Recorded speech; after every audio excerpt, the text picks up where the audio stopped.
हे जे पाठीमाग आपण मंदिर पाहत आहात हे मंदिर वाडी रत्नागिरी येथील यमाई मातेचे मंदिर आहे।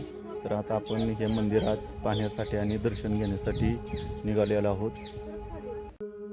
आज आपण कोल्हापूर जिल्ह्यातील पन्हाळा तालुक्यातील ज्योतिबा डोंगरावरील यमाई मातेच्या मंदिर पाहण्यासाठी आणि दर्शन घेण्यासाठी या ठिकाणी आलेलो आहोत। तर आपण या ठिकाणी हे मंदिर पाहत आहात, हे यमाई मातेचे मंदिर आहे। या ठिकाणाला चाफेबन असे म्हटले जाते। तर आता आपण मंदिरातील दर्शन घेऊन आपण मंदिरासोभोवतीलचा संपूर्ण परिसर पाहणार आहोत।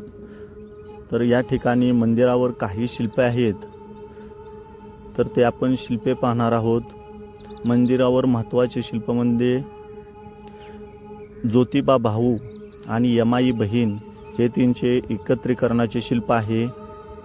मंदिराच्या गर्भगृहावर मागील भिंतीवर काही वैशिष्ट्यपूर्ण शिल्प आहेत, ज्यामध्ये अर्धा मनुष्याने अर्धा प्राणी वाघ अशा स्वरूपातील एक आकृती शिवपिंडीवर अभिषेक करताना दाखवलेले आहे।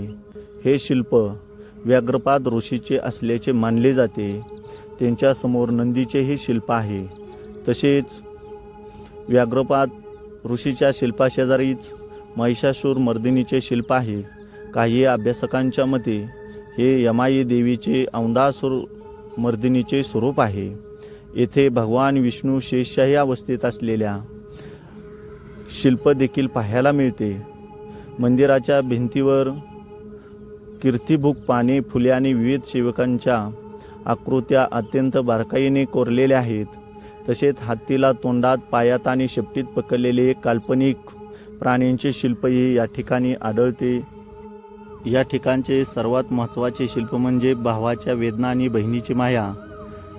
देव जेव्हा रत्नासूर राक्षसाचा वध करून या ठिकाणी आले, त्यावेळेस देवाच्या पायामध्ये किडे पडले आणि किडे पडलेले असताना त्याच्या वेदना देवाला सहन होईनात, म्हणून माता यमाई देवीने अत्यंत प्रेमाने त्यांच्या पायातील किडे गोळा केले। जर आपणाला याविषयी काही माहीत असेल तर कमेंट बॉक्समध्ये जरूर सांगा।